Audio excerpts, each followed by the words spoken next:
Olá, queridos alunos e estimados espectadores do programa Prova Final, uma parceria firmada entre a TV Justiça e a Rede de Ensino LFG. Tudo bem com vocês? O meu nome é Emerson Malheiro. Eu sou advogado, doutorando e mestre em Direito e professor de Direito Internacional e Direitos Humanos na Rede de Ensino LFG. Para aqueles que ainda não conhecem o programa Prova Final, saibam que ele é dividido em 3 blocos. No primeiro bloco, vamos encontrar o tema do dia: evolução histórica do direito internacional público. Vou falar para vocês sobre o instante de surgimento e o desenvolvimento do direito internacional público na Antiguidade, Idade Média, Idade Moderna e Idade Contemporânea. A seguir, vamos encontrar o segundo bloco, Pergunte ao Professor, em que alunos de todo o Brasil elaborarão questões sobre o tema. Esse é o instante do programa em que vamos aprofundar o assunto, abordando aspectos não relacionados no tema do dia.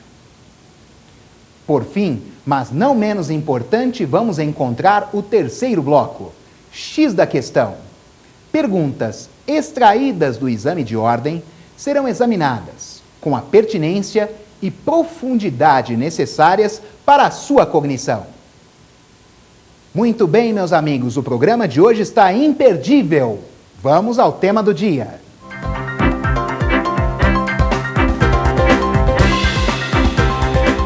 O programa de hoje está estupendo, meus amigos. Vocês não podem perder. Vou falar sobre a evolução histórica do direito internacional público. Existe uma severa divergência doutrinária sobre o instante de surgimento do direito internacional público. Alguns autores, em uma corrente minoritária, afirmam que o direito internacional público surgiu na Antiguidade. É importante destacar que a nossa análise na aula de hoje vai levar em consideração os 4 períodos clássicos da história: Antiguidade, Idade Média, Idade Moderna e Idade Contemporânea. Se iniciarmos pela Antiguidade, devemos considerar um período compreendido entre 4000 a.C. e 476 d.C., com a tomada do Império Romano pelos povos bárbaros. Esses autores que afirmam que o direito internacional público surgiu na Antiguidade levam em consideração o aparecimento de 4 institutos que são até hoje empregados no cenário das relações exteriores. Quais são eles? A arbitragem, a imunidade diplomática, a troca de prisioneiros de guerra e o direito de asilo. No entanto, preciso afirmar para vocês que não se cuida de motivação suficiente para que possamos considerar que nesse instante histórico houve o surgimento do direito internacional público. Vamos então caminhar para outro período histórico, a Idade Média. Na Idade Média, período compreendido entre 476 d.C.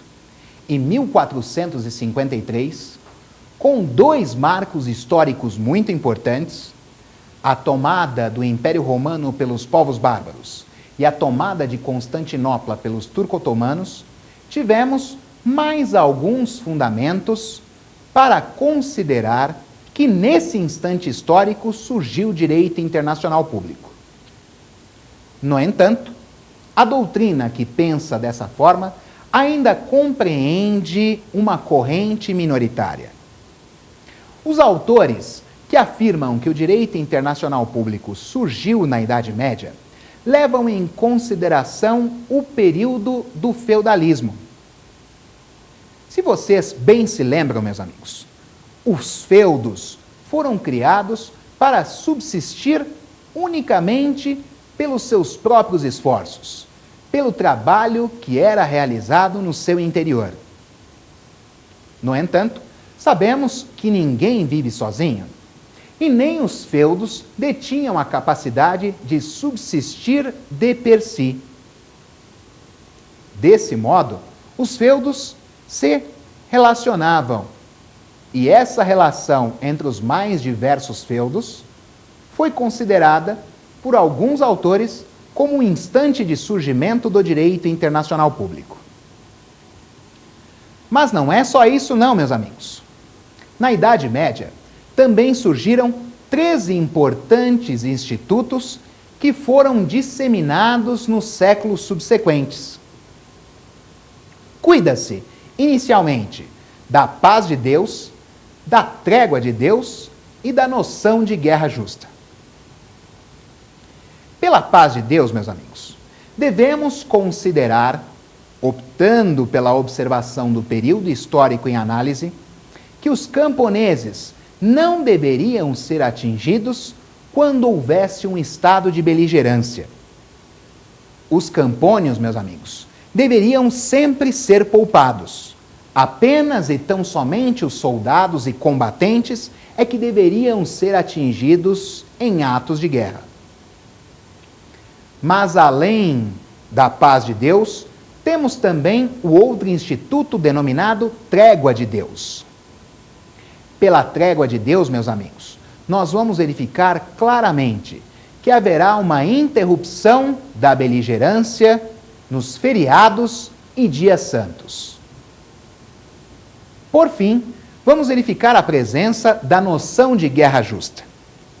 Uma guerra era considerada justa quando se configurasse uma retorção a uma agressão indevida.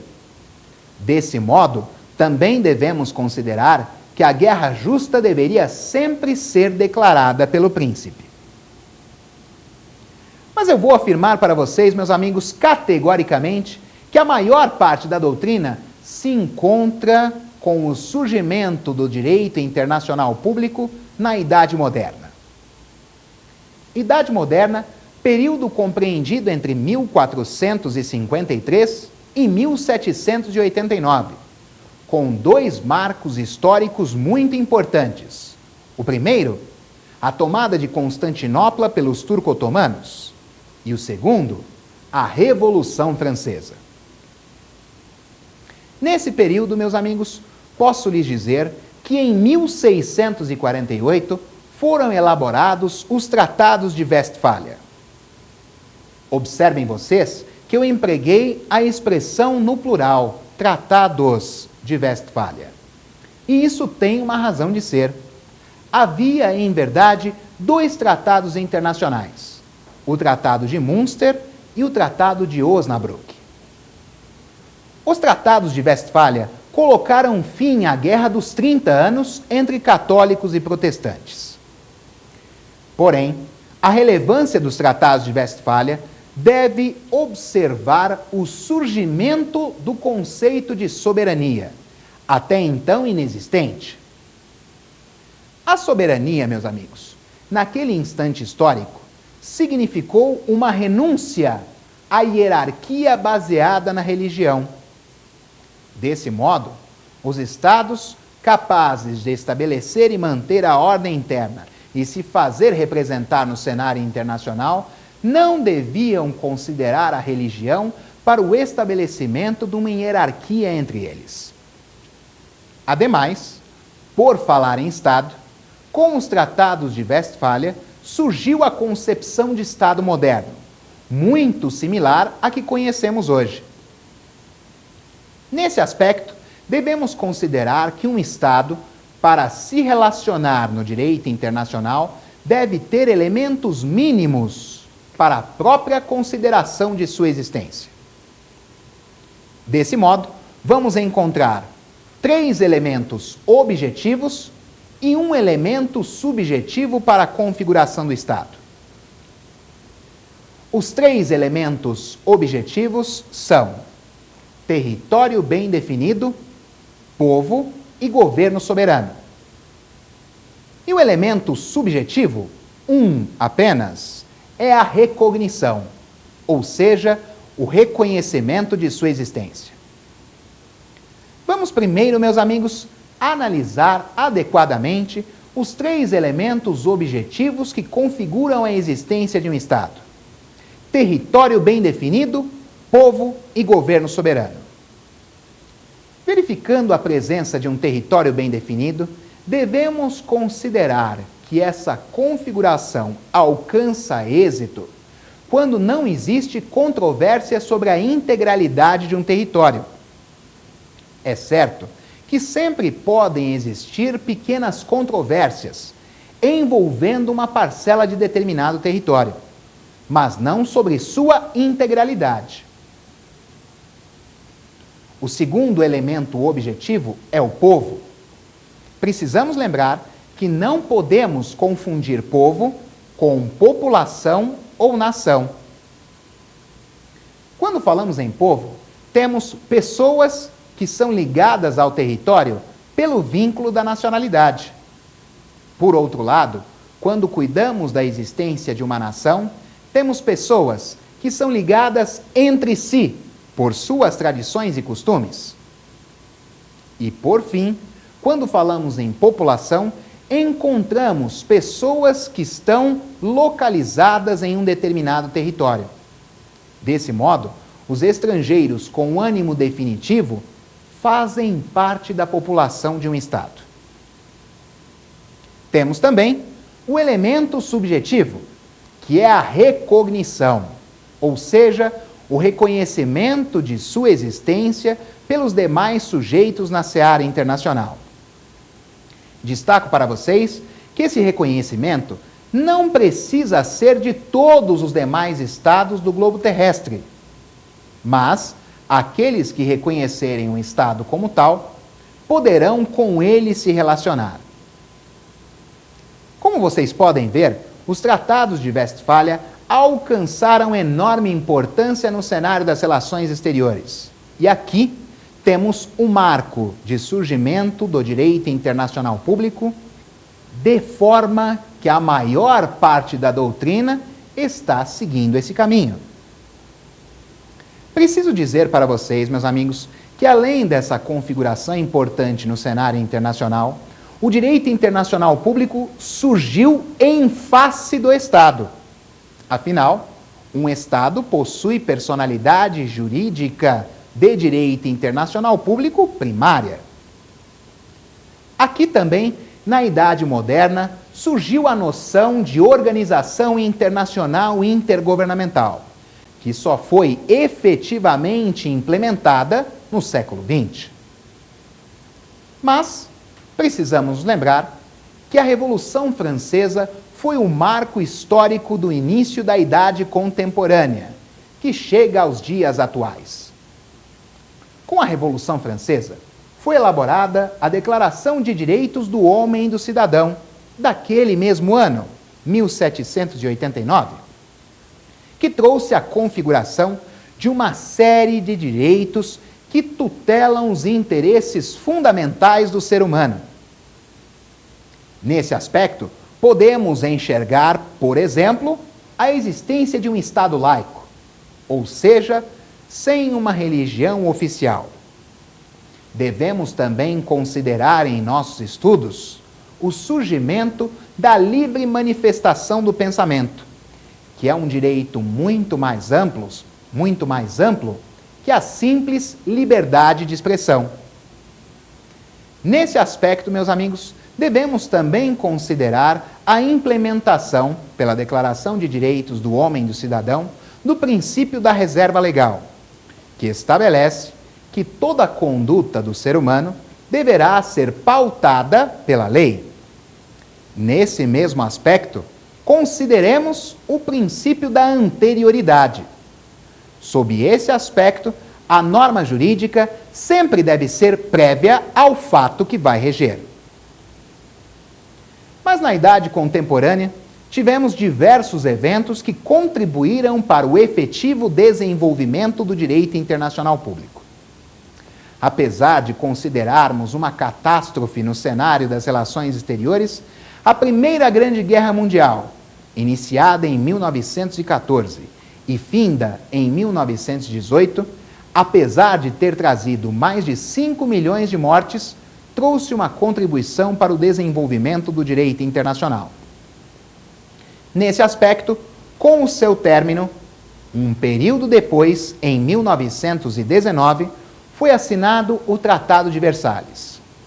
Para aqueles que não se lembram, o Tratado de Versalhes foi aquele que levou a Alemanha à bancarrota.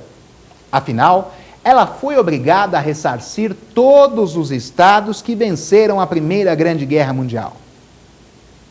Aqui temos um aspecto negativo, porque com a assinatura do Tratado de Versalhes, houve o surgimento do ultranacionalismo alemão. Desse momento histórico, surgiu de forma efetiva um líder até então carismático, denominado Adolf Hitler.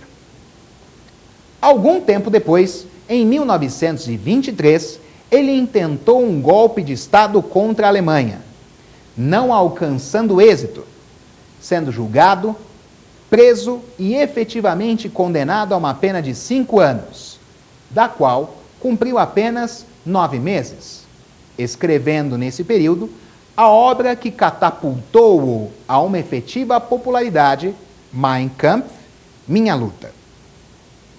Nesse aspecto, meus amigos, Hitler alcançou tamanha popularidade que no início da década de 30 ocupou a posição de chanceler, estando apenas em nível hierárquico abaixo do presidente alemão Paul von Hindenburg. Com a morte do presidente alemão, Hitler ocupou o posto máximo de poder da Alemanha. E em 1935, reequipou e reestruturou seus exércitos. E em 1º de setembro de 1939, invadiu a Polônia, trazendo o início da Segunda Grande Guerra Mundial. Essa conflagração global, meus amigos, trouxe mais de 35 milhões de mortes. E com seu fim, em 2 de setembro de 1945, com a capitulação do Japão a bordo do encouraçado Missouri, verificamos um desenvolvimento sem precedentes do direito internacional público. Isso aconteceu porque inúmeros tratados internacionais surgiram a partir daí. Ademais, muitas organizações intergovernamentais também apareceram. Sob esse aspecto, cabe destacar para vocês um importante tratado nas relações exteriores, denominado Convenção de Viena sobre o Direito dos Tratados, de 1969. Essa convenção internacional, meus amigos, se configura como verdadeira manifestação positiva do direito consuetudinário vigente na elaboração de tratados internacionais. Em apertada síntese, meus amigos, nós vamos ver que as regras para a elaboração de um tratado internacional estão nessa convenção que acabei de mencionar. Outra, com o mesmo título, surgiu, incluindo as organizações internacionais intergovernamentais como pessoas jurídicas de direito internacional público secundárias. Assim, tratados e convenções internacionais poderão ser celebrados por estados, organizações internacionais intergovernamentais e a Santa Sé, que é o Estado da Cidade do Vaticano, pois, apesar da configuração na denominação de Estado, não é um Estado, pois possui finalidades diferentes de um. Além disso, meus amigos, com o término da Segunda Grande Guerra Mundial, surgiram inúmeros tribunais internacionais. Inicialmente, apareceram os tribunais ad hoc, ou de exceção. O tribunal ad hoc, ou de exceção, é aquele que surge apenas para julgar determinado fato jurídico, desaparecendo depois da realização de suas atividades. Nesse aspecto, preciso mencionar algo muito importante para vocês. Os tribunais ad hoc sempre foram severamente criticados pela doutrina internacionalista. Afinal, meus amigos, preciso mencionar para vocês que os tribunais ad hoc surgem pós facto. Desse modo, as regras para o seu efetivo prosseguimento nas atividades, bem como as normas procedimentais, além do delineamento da conduta perpetrada, são feitas por normas que surgem depois do fato jurídico. Assim, meus amigos, há um desrespeito patente aos princípios da legalidade e da anterioridade. Não raro também ao desrespeito ao princípio do juiz natural, já que os magistrados internacionais são convocados especificamente para o julgamento de um determinado fato jurídico. Posso citar como exemplos para vocês o Tribunal Internacional Militar para Nuremberg, que foi criado para julgar os crimes que ocorreram na parte ocidental na Segunda Grande Guerra Mundial. Um outro exemplo é o Tribunal Internacional Militar para o Extremo Oriente, também denominado Tribunal de Tóquio, que surgiu para julgar os crimes que aconteceram na porção oriental do globo terrestre na Segunda Grande Guerra Mundial. 2 tribunais mais recentes foram criados, meus amigos. Posso falar para vocês sobre o Tribunal Penal Internacional para a Antiga Iugoslávia, que foi criado em 1993 para julgar os crimes que ocorreram na região dos Balcãs e que deram origem à dissolução da antiga Iugoslávia, com o surgimento da Bósnia, Croácia, Macedônia, Eslovênia, Sérvia, Montenegro e Kosovo. Isso há um número bastante grande de perda de vidas. Nesse aspecto, meus amigos, posso lhes dizer claramente que o direito internacional público trouxe o surgimento de uma corte penal de caráter permanente. Estou falando para vocês sobre o Tribunal Penal Internacional, criado em 1998 pelo Estatuto de Roma. É importante destacar que, apesar de ter surgido em 1998, o Tribunal Penal Internacional apenas entrou em atividade em 2002, após a 60ª ratificação do Estatuto de Roma, o tratado que o criou. Desse modo, o direito internacional público vem se desenvolvendo com uma celeridade bastante importante, que deve ser considerada. Alguns autores falam que, em face da ausência de autoridade superior, o direito internacional público não deve sequer ser considerado um ramo do direito. Não há o menor cabimento. É um grande equívoco, pois nós temos atividades na sociedade internacional que devem ser consideradas. Com isso, meus amigos, encerro a exposição e temos o término do primeiro bloco. Vamos agora caminhar para o segundo bloco. Vamos encontrar lá o Pergunte ao Professor. Vocês verão perguntas que surgiram de alunos de todo o Brasil. É a oportunidade em que vamos aprofundar o tema. O segundo bloco será estupendo, meus amigos. Não percam agora o Pergunte ao Professor.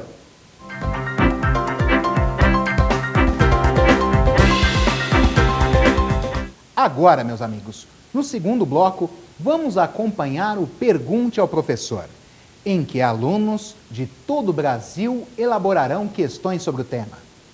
É importante destacar que você também pode enviar a sua pergunta para provafinal@aesapar.com. Será uma enorme satisfação para mim responder a sua pergunta.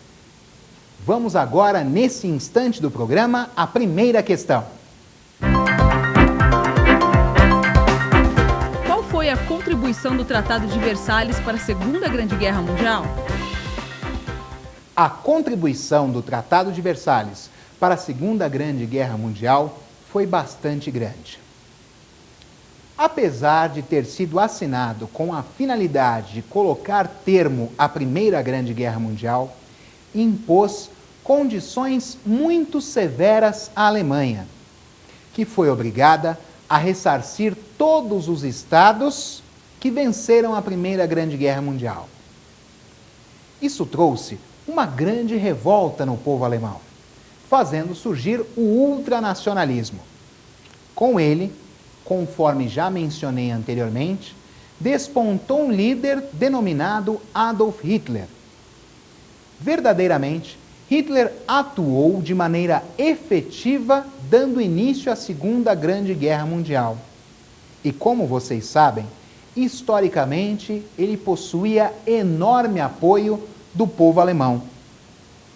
Desse modo, pôde intentar e implementar reformas efetivas que levaram a Alemanha à liderança no início da Segunda Grande Guerra Mundial.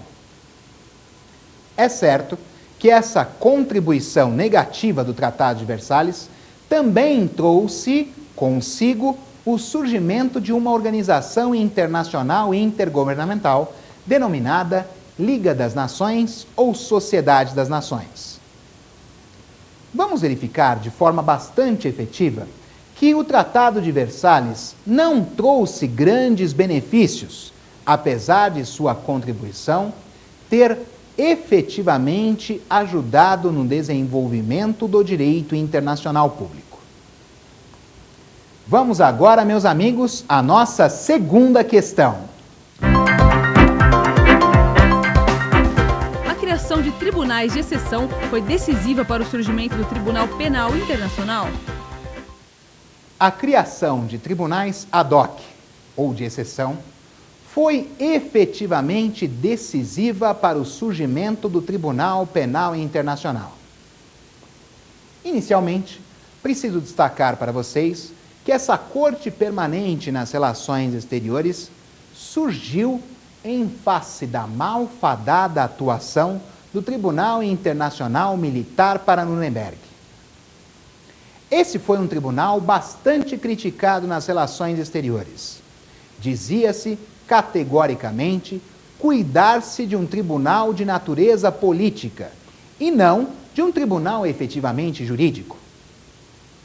Isso aconteceu porque no Tribunal Internacional Militar para Nuremberg, vencedores julgaram vencidos.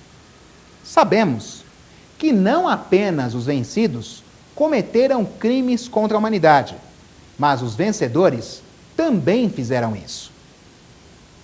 No entanto, no Tribunal Internacional Militar para Nuremberg, nenhum vencedor foi julgado.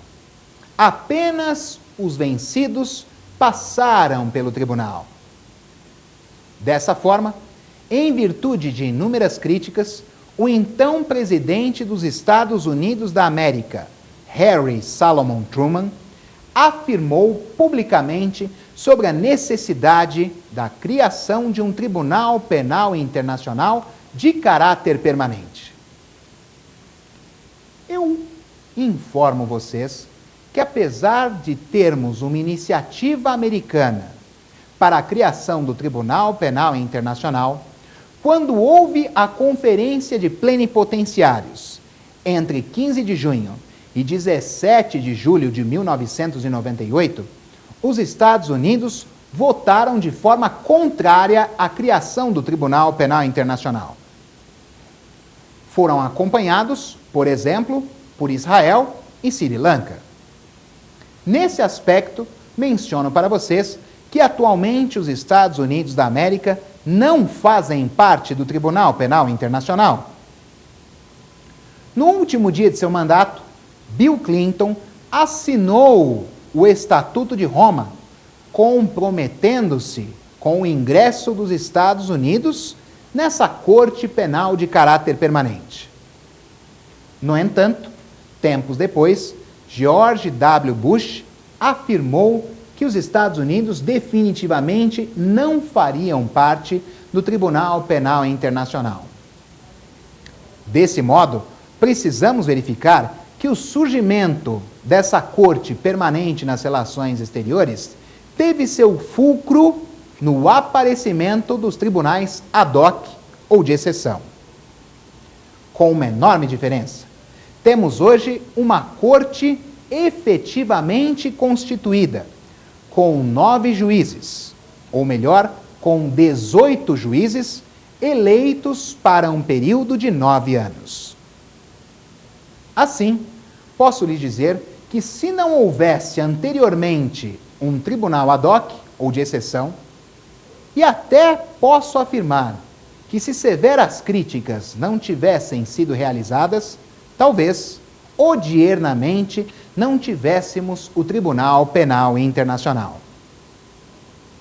Vamos agora, meus amigos, para a nossa terceira pergunta.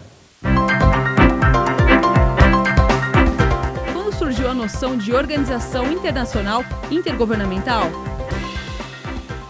A noção de organização internacional intergovernamental surgiu com a Idade Moderna.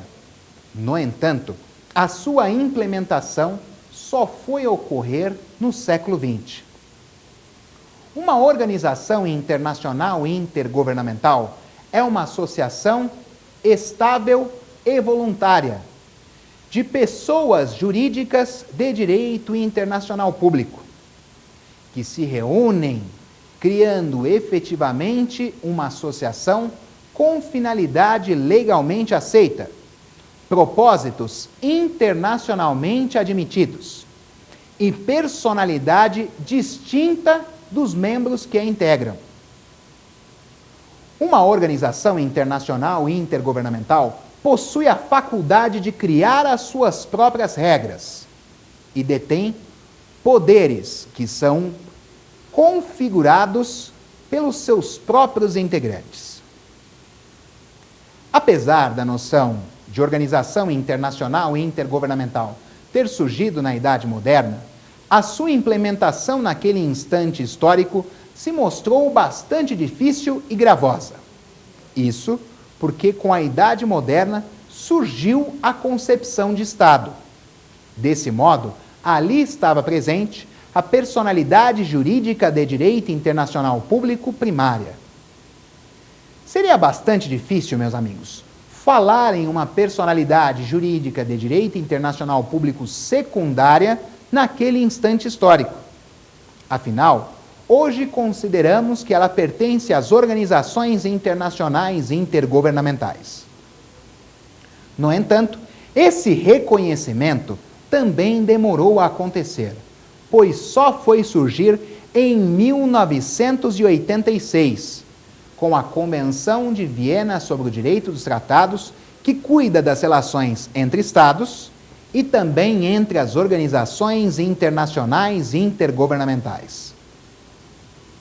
Observem que no século XX, o desenvolvimento histórico do direito internacional público foi muito mais célere, razão pela qual vemos o surgimento de novos institutos nas relações exteriores. Muito bem, meus amigos, esse é o instante da nossa quarta questão.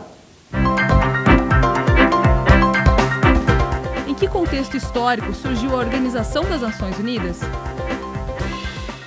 O contexto histórico de surgimento da Organização das Nações Unidas é bastante interessante. Vamos analisar de forma categórica que antes mesmo da Carta de São Francisco, ou Carta das Nações Unidas de 1945, existiu uma outra organização internacional intergovernamental de cunho político e de alcance global. Em 1919, com a assinatura do Tratado de Versalhes, surgiu a Liga das Nações, também denominada Sociedade das Nações. Ela foi criada com um grande objetivo, qual? Promover o pacifismo e evitar a conflagração de uma segunda grande guerra mundial. No entanto, meus amigos, a história já nos contou que a Sociedade das Nações, ou Liga das Nações, não conseguiu alcançar o seu objetivo, motivo pelo qual foi desmantelada em 1946. Posso lhes dizer que muito antes desse ano, em 1942, surgiu a ideia de criação de uma nova organização internacional intergovernamental, bem estruturada, com a finalidade de promover o pacifismo. Temos aí, então, a gênese da Organização das Nações Unidas, que só foi surgir efetivamente em 1945. Atualmente, preciso lembrar vocês que a Organização das Nações Unidas é formada por um secretariado, que é o seu órgão administrativo, e uma Assembleia Geral, que é um órgão não permanente, que consiste na reunião de todos os integrantes dessa organização internacional uma vez por ano, para que os integrantes possam deliberar sobre assuntos de seus interesses. Além disso, meus amigos, também podemos encontrar na Organização das Nações Unidas os conselhos, que são órgãos específicos que integram a organização, cuidando de assuntos peculiares. Vamos verificar, meus amigos, a presença do Conselho de Desenvolvimento Econômico e Social, o Conselho de Direitos Humanos. O Conselho de Segurança jamais pode ser esquecido, bem como o Conselho de Tutela. O surgimento da Organização das Nações Unidas trouxe um novo parâmetro em organização internacional e intergovernamental. Sabe-se que as organizações internacionais e intergovernamentais são formadas por estados e também por organizações internacionais e intergovernamentais menores. Atualmente, infelizmente, a Organização das Nações Unidas vem perdendo força no cenário internacional. Para evitar uma situação dessa natureza, o antigo secretário-geral da Organização das Nações Unidas, Kofi Annan, promoveu uma discussão sobre a modificação da configuração do Conselho de Segurança. A ideia dele foi o ingresso de outros estados para uma representação global mais efetiva. O Conselho Permanente de Segurança da ONU é formado por China, Rússia, França, Reino Unido e Estados Unidos da América. Temos mais 10 integrantes rotativos. No entanto, meus amigos, com a saída de Kofi Annan, que representava Gana, na Organização das Nações Unidas, como secretário-geral, ingressou Ban Ki-moon, representante da Coreia do Sul. Ele, então, até esse momento, engavetou os projetos efetivos para a reforma do Conselho de Segurança da Organização das Nações Unidas. Então, esse é o contexto histórico do surgimento e desenvolvimento dessa importante organização internacional intergovernamental nas relações exteriores. Vamos agora, meus amigos, para a quinta e última questão. A Declaração de Direitos do Homem e do Cidadão foi um marco para a valorização do ser humano no direito internacional público? A Declaração de Direitos do Homem e do Cidadão foi fundamental para a valorização do ser humano no cenário das relações exteriores. Isso aconteceu, meus amigos, porque tivemos ali um diploma fortemente influenciado pela Revolução Americana.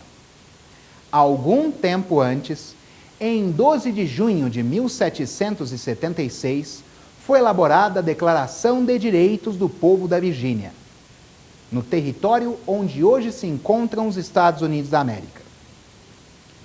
A Declaração de Direitos do Povo da Virgínia estabeleceu categoricamente que todo poder emana do povo e em seu nome deverá ser exercido.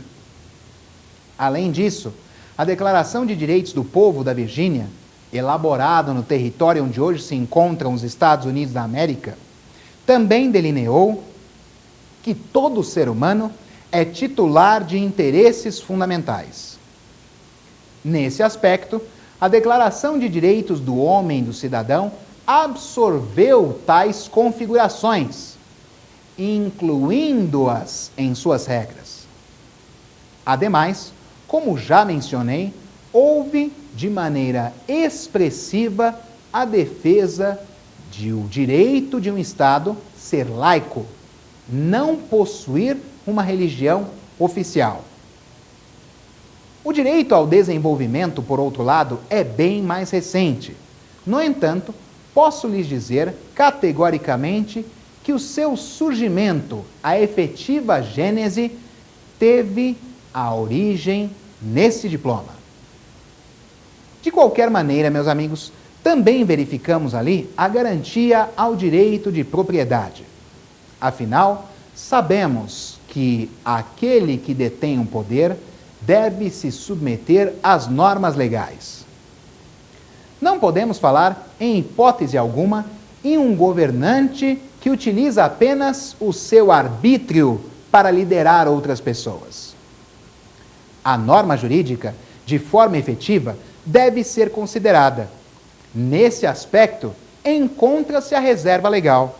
Afinal, sabemos que o Estado só pode atuar de acordo com a letra da lei. Diferentemente do que ocorre com as pessoas. Afinal, sabemos que ninguém é obrigado a fazer ou deixar de fazer alguma coisa, senão em virtude de lei. No Brasil, encontramos tal disposição no artigo 5º, inciso 2 da Constituição Federal. Assim, a Declaração de Direitos do Homem e do Cidadão trouxe inúmeros direitos que conferem a tutela de interesses até os dias atuais. Com isso, meus amigos, encerramos o segundo bloco, Pergunte ao Professor. Quero lembrar vocês para que enviem as suas perguntas para a provafinal@aexapar.com. Eu tenho o desejo de respondê-las e conhecer as suas dúvidas. Agora, vamos para o terceiro e último bloco, em que vamos encontrar o X da questão. Perguntas extraídas do exame de ordem serão examinadas com a profundidade necessária para a sua cognição. Observem, meus amigos, sob esse aspecto, que poderemos verificar como o examinador da Ordem dos Advogados do Brasil exige os temas aqui cuidados. Então, vamos para o terceiro e estupendo bloco do X da questão.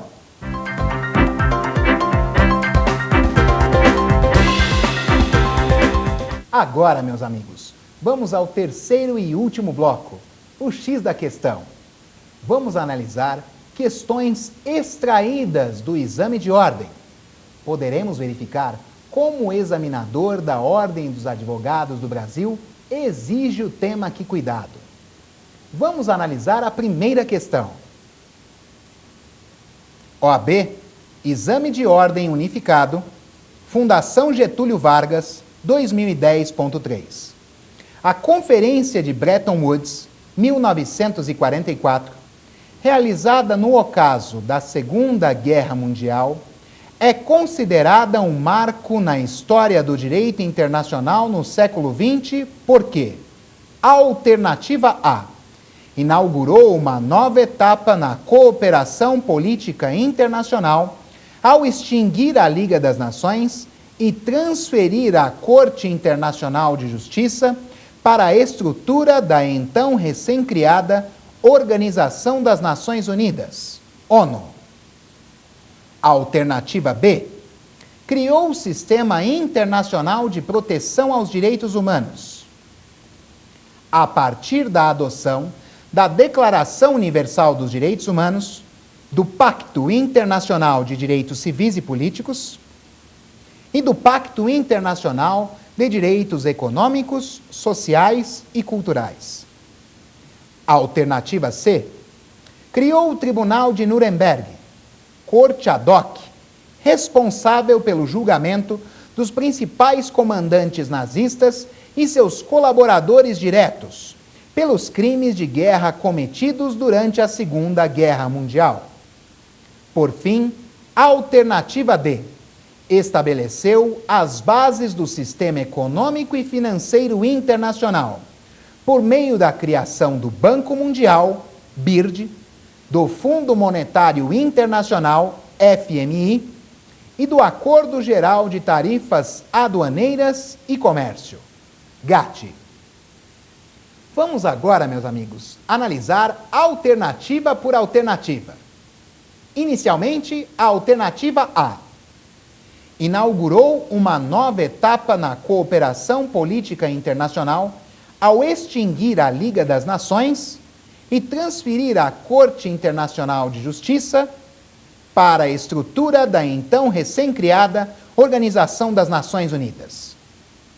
Meus amigos, a alternativa A está errada, pois a Liga das Nações ou Sociedade das Nações desapareceu apenas em 1946, apesar da criação da Organização das Nações Unidas em 1945.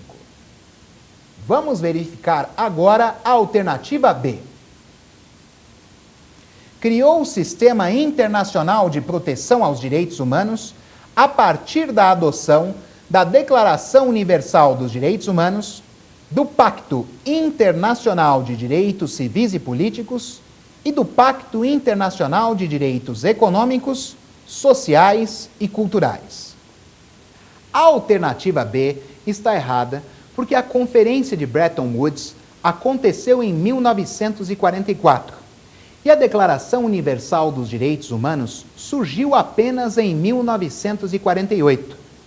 O Pacto Internacional sobre os Direitos Civis e Políticos e o Pacto Internacional sobre os Direitos Econômicos, Sociais e Culturais foram surgir apenas em 1966. Vamos analisar agora, meus amigos, a alternativa C.